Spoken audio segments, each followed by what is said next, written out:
আমি লিখব চিঠি দেব তোমায়, পাখি পৌঁছে দিও রওয়াজায়। আরো জোরে বদ্দা নোয়ার বাজি নোয়ার সামনে নিতেন বদ্দা বাসি নোট দে সে এবেগ ক্যামেরা ওই দেখুন আপনারা পিছটা কে দেন মাই ফলো সাথে না আর সাইব দূরত্ব সুবিধা নেই হিন্দিতে। হ্যাঁ আগে মানুষ শোন পরে মাই ফলো আর সাইব। হ্যাঁ সবাই মহব্বতে। আমি লিখব চিঠি দেব তোমায়, পাখি পৌঁছে দিও রওয়াজায়। আমি লিখব চিঠি দেব তোমায়, পাখি পৌঁছে দিও রওয়াজায়। আমি থাকব বসে চিঠির উত্তর আসবে আমার গায়। আমি লিখব চিঠি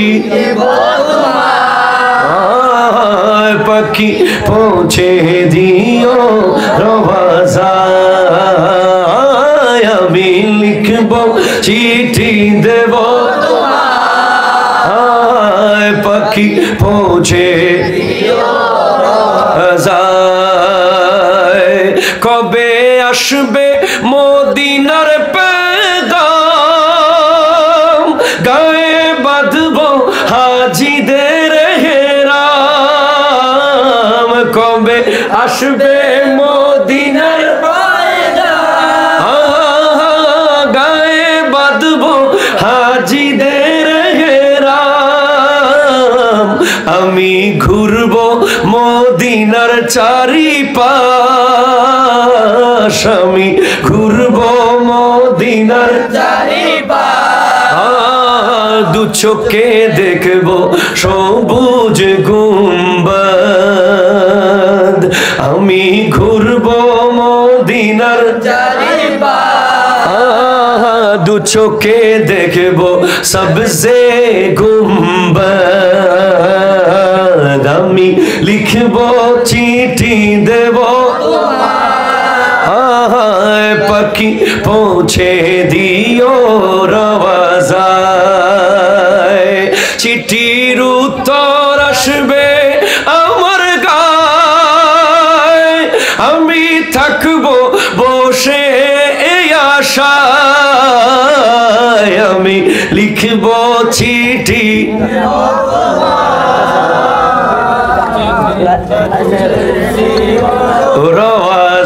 রওয়াজায়। আমি লিখব চিঠি দেব পাখি পৌঁছে দিও রওয়াজায়। চিঠির উত্তর যদি গো না পাই, এ জীবন মরণ হবে যে বৃথায়। চিঠির উত্তর যদি গো না পাই, জীবন মরণ সবই যে বৃথায়। যে প্রেমের চাদর ওয়াস করো নিরোগায়, যে প্রেমের চাদর ওয়াস করো নিরোগায়। সে প্রেম নসিব করো আমায়, যে প্রেমের চাদর ওয়াস করো নিরোগায়। সে প্রেম নসিব করো আমায়। আমি লিখব পাখি পৌঁছে দিও রওয়াজায়। আমি লিখব চিঠি দেব ও পাখি পৌঁছে, পাখি পৌঁছে দিও রওয়াজায়। সুবহানাল্লাহ। ঐতিহ্যবাহী কাজ কাদেরিয়া তাহিরিয়া সুন্নিয়া মডেল মাদ্রাসা এবং কমপ্লেক্স এর হাফেজ ছাত্রদের পাগড়ি প্রদান উপলক্ষে ও কবরবাসীদের রূহের মাগফিরাত কামনায় চতুর্থ বার্ষিকী ইসলামী সুন্নি মহাসম্মেলনের সম্মানিত প্রধান বক্তা মোহাম্মদপুর কাদেরিয়া তৈয়বিয়া আলিয়া কামিল মাদ্রাসার সুযোগ্য মুহাদ্দিস আল্লামা মুফতি মোহাম্মদ মনিরুজ্জামান আল কাদরি সাহেব কিবলা মুদ্দাজিল্লাহুল আলী একবার ব্যক্ত কণ্ঠে বলুন মারহাবা। সাথে সাথে প্রধান মেহমান জনাব মোহাম্মদ আব্দুল আউয়াল, সভাপতি জনাব ডক্টর মোহাম্মদ হাসান আলী সাহেব, প্রধান অতিথি জনাব মোহাম্মদ হারুনুর রশিদ, সহসভাপতি জনাব মোহাম্মদ রেনু মিয়া ব্যাপারী, প্রধান পৃষ্ঠপোষক হাফেজ মোহাম্মদ ইয়াসিন মিয়া এবং স্টেজে বসা অসংখ্য উলামায়ে কেরাম, স্পেশালি জনাব মৌলানা মোহাম্মদ আবু মুসা আল কাদরি সাহেব কিবলা, আমার সামনে বসা এক ঝাঁক মুরব্বী বাবারা, তরুণ যুবক ভাইয়েরা, বিশেষ করে পর্দার আড়ালের মা ও বোনেরা এবং যারা মেলায় আছেন, রাস্তায় আছেন, যারা কিয়ামতের মাঠে আমাকে আর মনির হুজুরকে অবশ্যই ধরবেন, হুজুর আর একটু বুঝাইয়া সুজাইয়া মাহফিলে আনতেন, আমাকে আর একটু বুঝাইয়া যদি আনতেন আজকে আটকাইতাম না। আপনি দেখবেন সব প্লাস মাইনাস করার পরে, হিসাব কিতাব হওয়ার পর দেখবেন একটা জিকির, শুধু একটা জিকিরের জন্য আটকে গেছেন। মানে আরেকটা জিকির থাকলে ফান্ডে, আরেকবার দরুদ থাকলে পার হয়ে গেছিলেন। এমন অবস্থা কিয়ামতের মাঠে হবে। সেদিন আফসোস থাকবে এটাই, কাশ আমার বাড়ির সামনে চট্টগ্রাম থেকে হুজুর এসে, ঢাকা থেকে হুজুর এসে মানুষকে জিকির করালো, দরুদ পড়ালো, ওয়াজ রাখেন একদিকে, জিকির তো হবে, আল্লাহ জিকির হবে কিনা বলেন, দরুদ শরীফ তো হবে। আর আমরা সুযোগ পেয়েও মেলার মধ্যে সময় কাটিয়েছি, বন্ধু বান্ধবের সাথে আড্ডায় কাটিয়েছি, সেদিনের পস্তানি আর সীমা থাকবে না। আর এমনিতেই আপনারা অলরেডি যারা বসেছেন, আল্লাহ চাহে তো আপনারা অলরেডি জাহান্নামের আগুন, আল্লাহর রাস্তায় কোনো কিছু করতে গিয়ে গায়ের মধ্যে যদি ধুলাবালি লাগাইতে পারে, ওই ধুলাবালির কারণে ওই শরীরে আর জাহান্নামের আগুন লাগবে না। আরো জোরে হন না বাজি। এর কি ছোট নিয়ামত না? এটা কি খুব ছোট নিয়ামত? আপনি যে চাটাইয়ের মধ্যে বসে গেছেন, এমন এমন ভাইয়েরা বসেছেন, আপনার বাড়ির ড্রয়িং রুমের সোফা লাস্ট হইব প্যাকেট,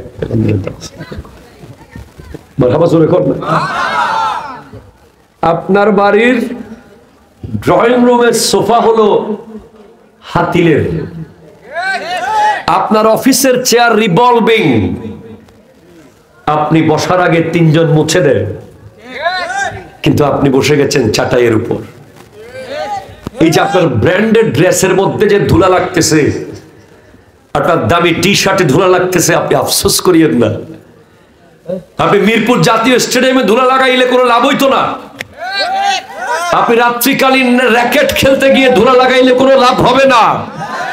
আপনি রাত্রিকালীন ক্রিকেট টুর্নামেন্টে গোটা গায়ে কাদা লাগাইলে কোনো লাভ নাই। কিন্তু আপনি যে আজ কাদেরিয়া তাহিরিয়া মডেল মাদ্রাসার মাঠে এসে বসে গিয়েছেন, নিচে কি ধুলা আছে না মাটি আছে না কাদা আছে না দেখে বসে গেছেন, কালকে কাপড় ধুয়ে ফেলবেন, ঠিক ওই ধুলা রিজার্ভ ফান্ডে রয়ে যাবে এবং কিয়ামতের মাঠে এটা আপনার নাজাতের ওসিলা হয়ে যাবে। অ্যাডভান্টেজ নাম্বার 1, অ্যাডভান্টেজ নাম্বার 2, এখানে বসার লাভ কি দেখেন, আপনি বুঝেন। আমার দয়াল নবী 1450 বছর আগে বলেছেন, আমি সব জায়গায় এই হাদিসটা বলি, আমার বড় ভালো লাগে। নবীজি ইরশাদ করেছেন, আলাইকুম বিমুজালাসাতিল উলামাই ওয়া ইস্তিমাই কালামিল হুকামা।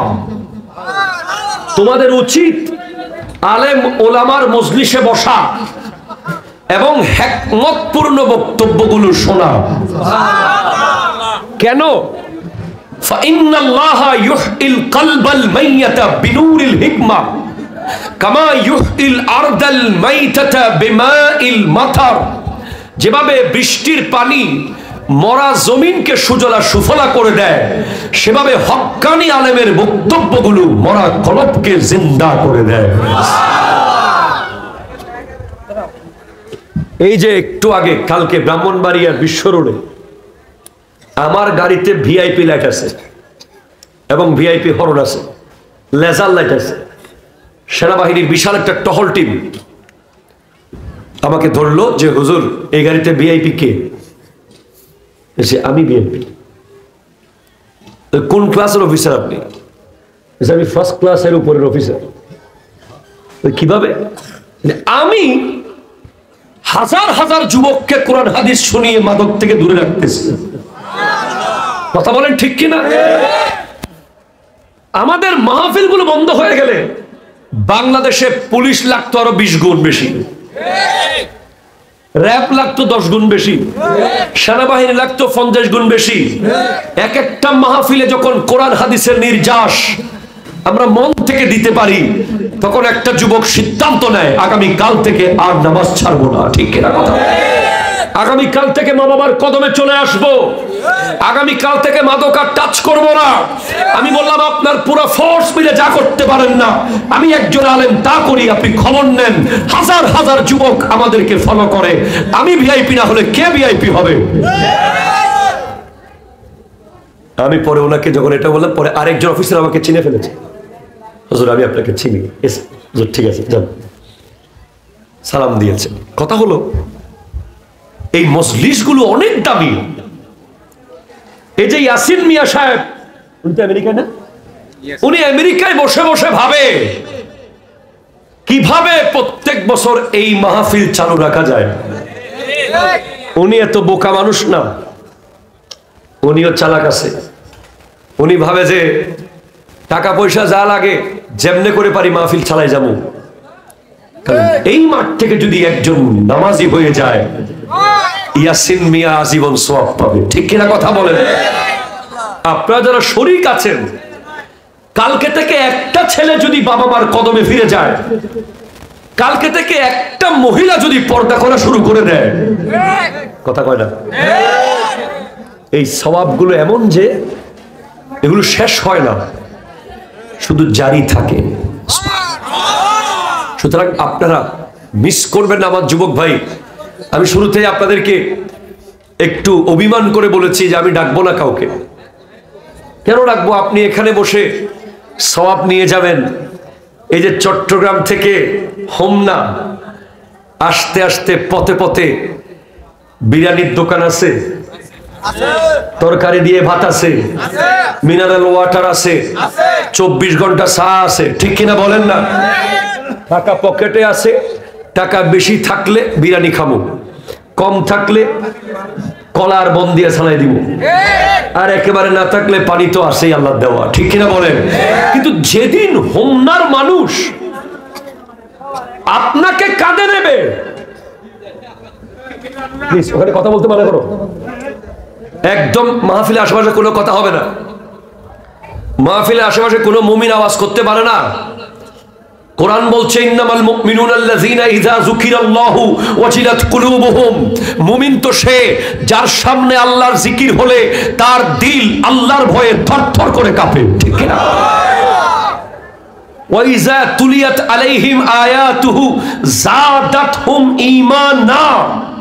মুমিন তো সে যার সামনে কোরআনের তিলাওয়াত হলে তার দিল কোরআনের টানে তার ঈমানের শক্তি বাড়তে থাকে। মুমিনরা মাহফিলের পাশে বিশৃঙ্খলা করতে পারে না। শোনেন আপনি কি বলছি, 200 কিলোমিটার হোক 2000 কিলোমিটার হোক, এখান থেকে দুবাই গেলেও পথে পথে আপনি খাবার পাবেন এয়ারপোর্টে। টাকা থাকলে কিনতে পারবেন, কিন্তু আপনি যত বড় কোটিপতি হন, আপনি হাজার কোটিপতি হন, আপনি জাতিসংঘের মহাসচিব হন, যেদিন আপনাকে কবরে ঢুকিয়ে দেওয়া হবে, সেদিন থেকে যেই রোডে আপনি যাবেন, এটা শুরু আছে শেষ কোথায় আল্লাহ জানে। ওই রাস্তায় কোনো দোকান আপনি খুঁজে পাবেন না যে 1 কোটি টাকার বান্ডিল আপনার কবরে আমি দিয়ে দিলাম, আপনি মাঝে মাঝে জিকির কিনে নিবেন, দুরূদ শরীফ কিনবেন, 1 রাকাত নামাজ কিনবেন, একটু নেকামল কিনবেন, একটু মাদ্রাসার খেদমত কিনবেন, একটু সাদাকায়ে জারিয়া কিনবেন। ওই শপিং মল ওই নদীর পারে নাই, ওই শপিং মল ওই বাঁশ গাছের নিচে নাই, ওই জঙ্গলে নাই। আজকেই কিনতে হবে, এখানে কিনতে হবে। এখান থেকে যারা কিনে ফেলবে তারা সফল। প্রধান বক্তা, বিশেষ বক্তা, সিনিয়র বক্তা, পরিচিত বক্তা, ভাইরাল বক্তা দরকার নাই। যে মাইকের সামনে আসতেছে সে আপনাকে দরুদ পড়াচ্ছে। জোরে বলে না, ঠিক কিনা জোরে বলেন। যিনি আসতেছে উনি আপনাকে জিকির করাচ্ছে। সুতরাং আপনি ভুল করিয়েন না। এই পটিয়ার একটা মাহফিলে আমি বলেছি আজকের রাত তোমাদের জীবনের শেষ রাত হতে পারে, এমনি বলছি।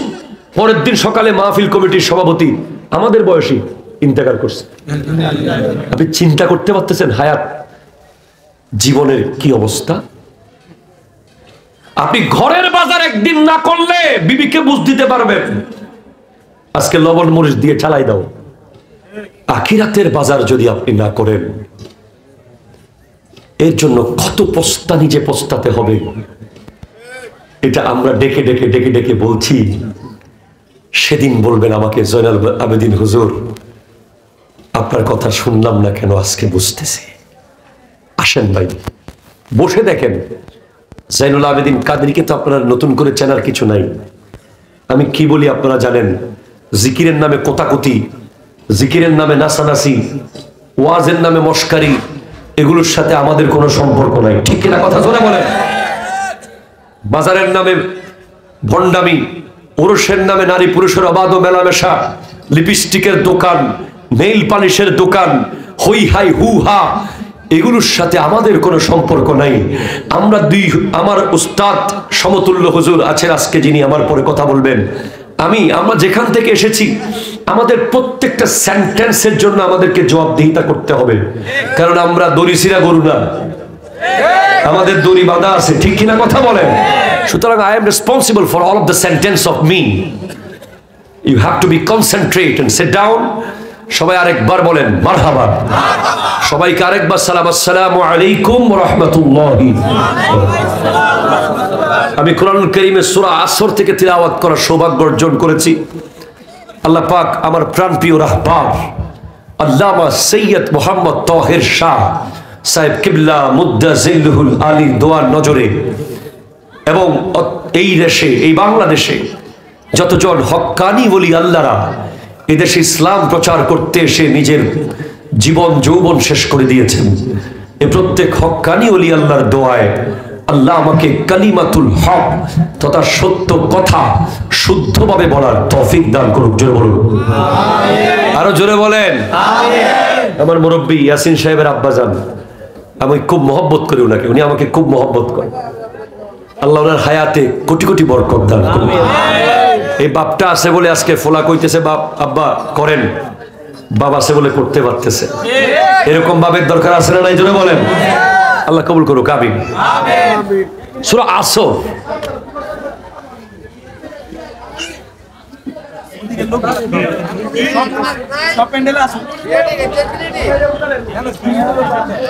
দরুদ পড়েন। আল্লাহুম্মা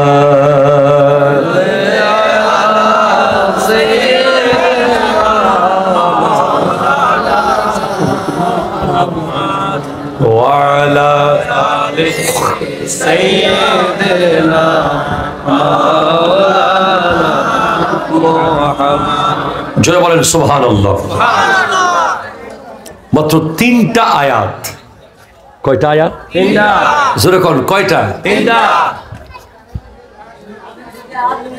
এই 3 আয়াতের ছোট্ট একটি সূরা।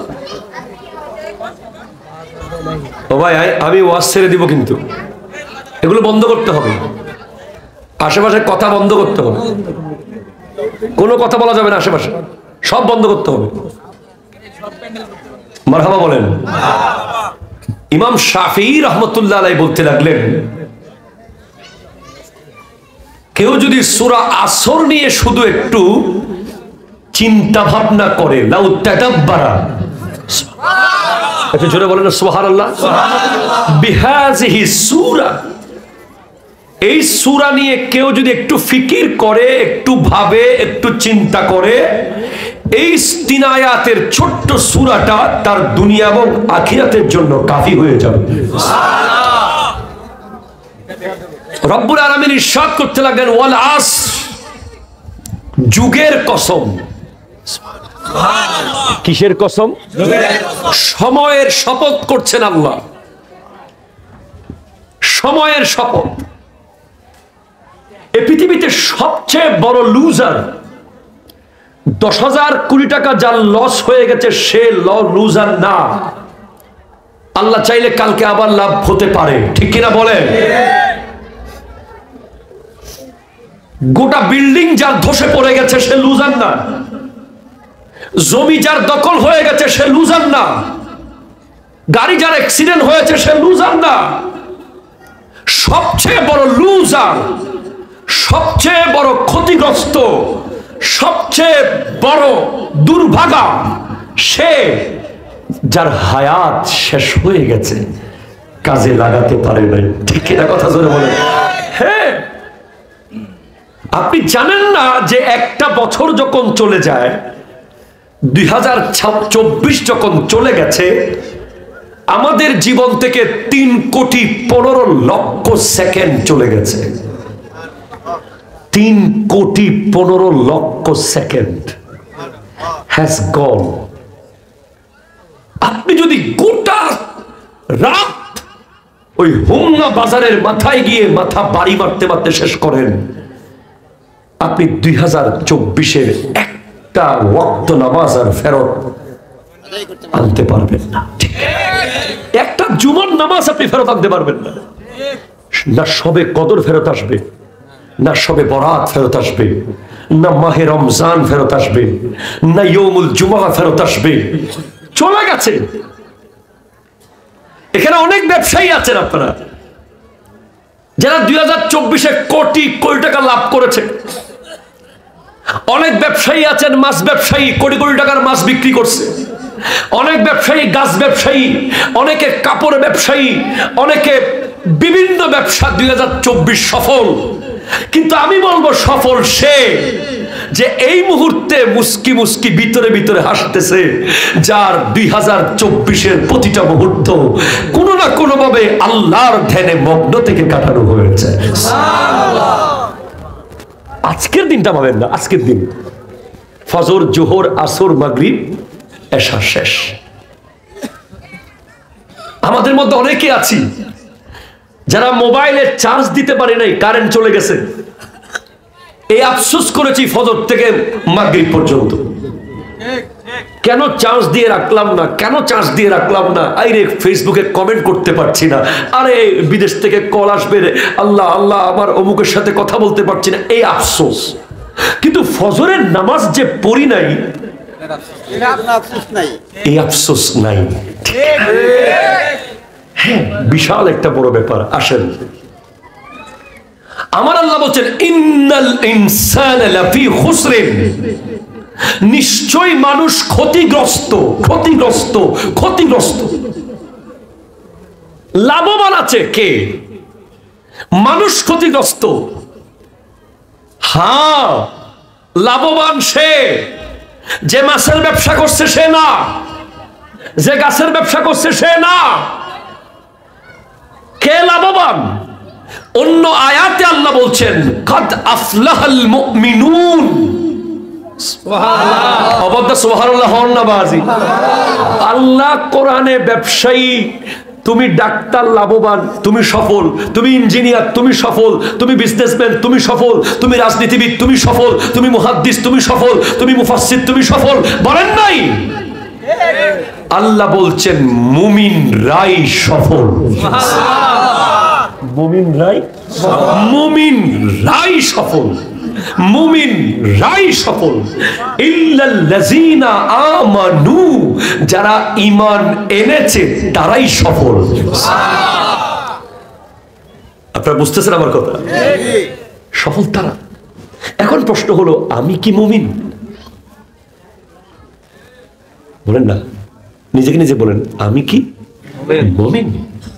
আমি ম্যাট্রিক পাস, আমি ইন্টার পাস, আমি অনার্স, আমি মাস্টার্স, আমি পিএইচডি, কিন্তু আমি কি মুমিন? প্রশ্ন, হুজুর মুমিন হতে কি করতে হয়? কোন বিশ্ববিদ্যালয়ে ভর্তি হব? মুমিন হতে হলে কোন কলেজে পড়ব?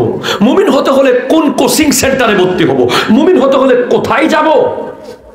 কোথাও যেতে হবে না। মুমিন হওয়ার জন্য আপনি আল্লাহর কোরআনটা একটু খুলেন, কোরআন আপনাকে বলে দেবে কেমনে কেমনে মুমিন হয়। চট্টগ্রাম থেকে হোমনা গুগল ম্যাপ বলে দিয়েছে, আর কোরআনুল কারীম আপনাকে বলবে কেমনে কেমনে মুমিন হয়। হ্যাঁ, মুমিনের প্রথম এবং প্রধান ক্রাইটেরিয়া হলো আল্লাযীনা হুম ফি সালাতিহিম খাশিউন, যে নামাজ পড়ে হৃদয় দিয়ে। কি দিয়ে নামাজ পড়ে? হৃদয় দিয়ে। আরো জোরে বলেন, কি দিয়ে? হৃদয়, মন প্রাণ দিয়ে। যার নামাজের মধ্যে পুরাপুরি সম্পূর্ণ মনোযোগ থাকে, যাকে কেউ পৃথিবীর কোনো কিছু নামাজ থেকে বিন্দু পরিমাণ বেখেয়াল করতে পারে না, সে মুমিন। ওয়াল্লাযীনা হুম আনিল লাগভি মুরিদুন, যে জীবনে এক লাইন অযথা কথা বলে না, সে মুমিন। অপ্রয়োজনীয় কথা বলে না, খেলার কথা, মেলার কথা, বাজারের কথা বলে না, সে মুমিন। ওয়াল্লাযীনা হুম লিয-যাকাতি ফাইলুন, যে নিজের যাকাতের হিসাব রাখে, সে মুমিন। ওয়াল্লাযীনা হুম লিফুরুজিহিম হাফিজুন, যে নিজের লজ্জাস্থানকে হেফাজত করে, সে হলো মুমিন। সুবহানাল্লাহ। রাসূল বলেন সুবহানাল্লাহ। যে আমানতের খেয়ানত করে না, সে মুমিন। সুবহানাল্লাহ। যে ওয়াদা খেলাপ করে না, সে মুমিন। সুবহানাল্লাহ। যে ইন্নামাল মুমিনুনা ইখওয়াতুন, যে তার আরেক মুমিন ভাইয়ের সাথে দুনিয়াবি কারণে সম্পর্ক ছেদ করে না, দুনিয়াবি কারণে দূরত্ব মেনটেন করে না, দুনিয়ার টাকার জন্য ভাইকে ছেড়ে দেয় না, দুনিয়ার ক্ষমতার জন্য ভাইয়ের সাথে দ্বন্দ্ব করে না, দুনিয়ার পাওয়ার টাকা ক্ষমতার জন্য আরেক মুমিনের সাথে দূরত্ব রাখে না, সে হলো মুমিন। মুমিনকে এই শুরুতে বলেছি, যার সামনে আল্লাহর জিকির করলে তার দিলে আল্লাহর ভয় কাজ করে, সে মুমিন। এখন আরেকটু যাই, কষ্ট হচ্ছে না তো আপনাদের? তাফসীর গুলো খুললে আমরা দেখি সূরা আসরের মধ্যে ইল্লাল্লাযীনা আমানু, এটা দ্বারা আল্লাহর মনসা। আয়াতের মধ্যে বলা হচ্ছে ইল্লাল্লাযীনা আমানু দ্বারা বোঝানো হয়েছে সিদ্দিক আকবরকে। ওয়া সূরা হন্না সুবহানাল্লাহ। ওয়া আমিলুস সালিহাত দ্বারা বোঝানো হয়েছে ওমর ফারুক আজমকে। ওয়া তাওয়াসাউ বিল হক দ্বারা বোঝানো হয়েছে উসমান যুন্নুরাইনকে। ওয়া তাওয়াসাউ বিস সবর দ্বারা বোঝানো হয়েছে হযরতে মাওলা আলীকে। সুবহানাল্লাহ পড়ে। কষ্ট হচ্ছে না তো আপনাদের? এখন সিদ্দিক আকবর কেমন মুমিন যে ওনার ইল্লাল্লাযীনা আমানু দ্বারা ওনাকে বোঝানো হচ্ছে, এই গুণ ওনাকে উদাহরণ দেওয়া হচ্ছে। আসেন, আমরা সবাই যখন রূহ জগতে ছিলাম, কোথায় ছিলাম? রুহু জগতে। আপনি মুসলিম হন, হিন্দু হোক, বৌদ্ধ হোক, খ্রিস্টান হোক, জুম্মা হোক, চাকমা হোক, যারা পৃথিবীতে এসেছে, যারা পৃথিবীতে আসে নাই, যারা পৃথিবীতে আসবে, যারা পৃথিবী থেকে অলরেডি চলে গেছে, সমস্ত রূহগুলোকে আল্লাহ ডাক দিয়েছিলেন, আলাস্তু বিরাব্বিকুম। আমরা প্রথমে বুঝি নাই আল্লাহর প্রশ্ন। এটা শেরে মিল্লাতের তাফসীর। আল্লামা মুফতি উবাইদুল হক নঈমী রাহমাতুল্লাহ আমাদেরকে ক্লাসে পড়াইছিলেন। আলাস্তু বিরাব্বিকুম যখন বলছি আমরা প্রথমে বুঝি নাই। সর্বপ্রথম আল্লাহর প্রশ্ন বুঝেছে আমার নবী। আমার নবী বলছেন বালা। নবীজির সাথে জামাতে আমরা সবাই বলে দিয়েছি বালা। আরো জোরে বলেন সুবহানাল্লাহ। সেদিন আমরা সবাই একটা ঈমানের চারা গাছ পেয়েছিলাম। কি পাইছিলাম বদ্দা? ঈমানের চারা গাছ। আপনি যদি বেগুন খেতে চা পাতা রোকেন হবে? কথা কয় না হবে? আপনি যদি আলু খেতে যাইয়া ধান রুকি দেন, গোলাপ ফুলের খেতে যদি রজনীগন্ধা লাগাই দেন, যেটা যেই গাছের সাথে যেই মাটি শুট করে, যেই গাছের যেই বাতাস, যে আবহাওয়া, সেটা সেখানে রোপণ করতে হবে। তো ঈমানের চারা গাছ সবাই পেয়েছি। যার গাছ মাটি ভালো পাইছে, বাতাস ভালো পাইছে, তার গাছ বড় তত হইছে, ফল তত দিছে। ঠিক কিনা বলেন না? তো সিদ্দিক আকবরকে জিজ্ঞেস করলাম আপনার অবস্থান কোথায় ঈমানের ক্ষেত্রে? উত্তর আসবে কোরআন হাদিস পড়ে দেখলে বুঝতে পারি। আফজালুল বাশার বাদাল আম্বিয়া, আফজালুন নাস বাদাল আম্বিয়া, নবীদের পরে যার মকাম তিনি সিদ্দিক আকবর। মুরিদ ও মুরাদে মুস্তাফা তিনি সিদ্দিক আকবর। মেহবুব ও মুহিব্বে মুস্তাফা তিনি সিদ্দিক আকবর। শুধু তাই নয়, আমার নবী বলেছেন আবু বকর ওয়াজিরি ওয়াল কায়েমু ফি উম্মতি মিন বাদি ওয়া উমরু হাবিবি ওয়া হুয়া ইয়ান্তিকু আলা লিসানি ওয়া আনা মিন উসমান ওয়া উসমানু মিন্নি। আবু বকর হলো আমার ওয়াজির, আমার পরে এই উম্মতের দায়িত্ব নিয়ে দাঁড়িয়ে থাকবে সিদ্দিক আকবর। আপনার শান এত উপরে কেন? আবু বকর সিদ্দিক রাদিয়াল্লাহু তাআলা বলেন নামাজ বেশি পড়েছেন তাই, রোজা বেশি রেখেছেন তাই, হজ বেশি করেছেন তাই, যাকাত বেশি দিয়েছেন তাই। উত্তর আপনি পাবেন না। ঈমানের গাছটা যথাযথ জমিতে লাগাইছি এবং পারফেক্ট বাতাস এবং পানি দিয়েছি। প্রশ্ন হলো ওই জমির নাম কি? আমরাও লাগাতে চাই ঈমানের চারা গাছটা, আমরাও ওই জমিতে লাগাতে চাই। একটু বলে দেন না। উত্তর আসবে ঈমানের চারা গাছ বেগুন খেতে লাগানো যায় না, ঈমানের চারা গাছ ধান খেতে লাগানো যায় না, ঈমানের কালা গাছ গোলাপ খেতে লাগানো যায় না। ঈমানের চারা গাছ লাগাতে হয় ওই জমিতে যেই জমির নাম হলো মুহাব্বতে মুস্তাফা। মুহাব্বতে মুস্তাফা।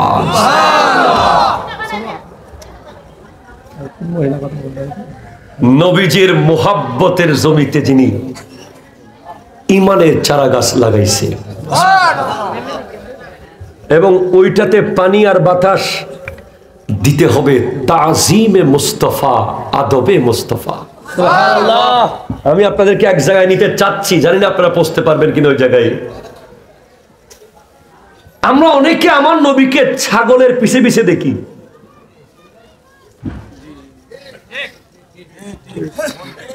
আমরা অনেকে নবীজিকে ছাগলের পিছে পিছে দেখেছি। আমার নবী যে মেরাজের রাতে জিবরিলের আগে আগে গেছে, সুবহানাল্লাহ, ওইটা আমরা দেখি না। কথা বল না, ঠিক কিনা জোরে বলেন না। আমরা অনেকে নবীজিকে বিভিন্ন ইংরেজি শব্দ দিয়ে বলি, কিন্তু আমার নবী যে মসজিদে আকসায় সমস্ত নবীদের ইমামতি করেছেন, এটা আমাদের মুখ দিয়ে আসে না।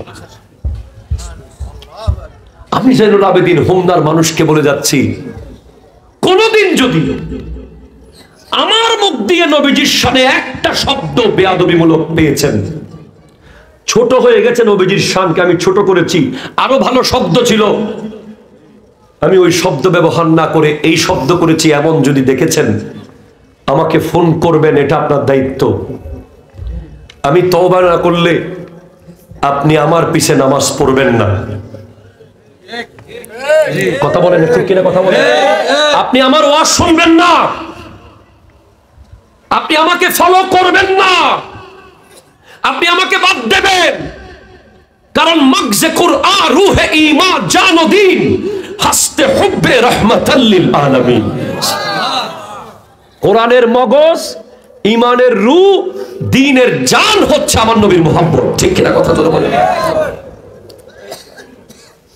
আমার নবীর মুহাব্বত যার যত বেশি, তার ঈমানের গাছ তত বড়। এই মুহাব্বত সিদ্দিক আকবরের কাছে বেশি, তাই গাছ বড়। ফারুক আজমের কাছে বেশি, তাই গাছ বড়। উসমান যুন্নুরাইনের কাছে বেশি, গাছ বড়। মাওলা আলীর কাছে বেশি, তাই গাছ বড়। কষ্ট না হলো?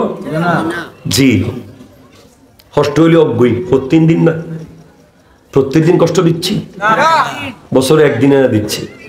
সবাই মিলে দরুদ শরীফ পড়েন। আল্লাহুম্মা সাল্লি আলা সাইয়্যিদিনা